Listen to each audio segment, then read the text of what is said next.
तर आपण द्वितीय महाविद्या भगवती तारा यांच्याबद्दल माहिती घेत आहोत। देवी तारा यांच्या उत्पत्तीबद्दल एक कथा अशी पण सांगितली जाते की समुद्र मंथनवेळी ज्यावेळेस हलाहल विष बाहेर पडलं त्यावेळी संपूर्ण सृष्टीच्या संरक्षणासाठी भगवान महादेव यांनी ते हलाहल विष प्राशन केलं, पण त्या विषाच्या प्रभावामुळे भगवान शिव मूर्छित होऊन खाली पडले आणि त्यांचं संपूर्ण शरीर निळं पडलं। त्यावेळी आद्य महाशक्ती महाकाली यांनी तारारूपात प्रगट होऊन भगवान महादेव यांना आपलं अमृतरूपी स्तनपान करवलं। त्या अमृतरूपी दुधाच्या प्राशनामुळे भगवान शिव यांचे मूर्छा जाऊन त्या विषाचा प्रभाव संपूर्णपणे त्यांच्यावरून निघून गेला। यामुळे देवी तारा यांना भगवान शिवांच्या आईच्या रूपात सुद्धा मान्यता मिळालेली आहे। द्वितीय महाविद्या भगवती तारा यांची उपासना फक्त भारतातच नाही, चीन, तिबेट, लडाख या भागात सुद्धा मोठ्या प्रमाणावर केली जाते। महर्षी वशिष्ठ यांनी सगळ्यात पहिल्यांदा तारादेवीची उपासना करून ती शक्ती प्रसन्न करून घेतली होती। भगवान ब्रह्मदेव यांनी आपले पुत्र वशिष्ठ यांना तारा मंत्राची दीक्षा देऊन भगवती महाविद्या तारा यांची साधना करण्यास सांगितलं, कारण त्या साधनेचा उगम करण्यासाठी त्यांना ते करणं आवश्यक होतं।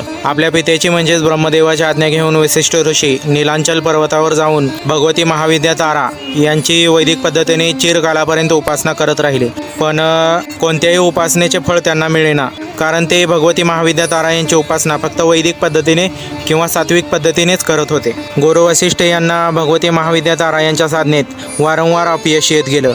त्यामुळे क्रोधित होऊन वशिष्ठ गुरु यांनी तारा महाविद्या आणि तारा महाविद्येचे मंत्र यांना शापित करून टाकलं।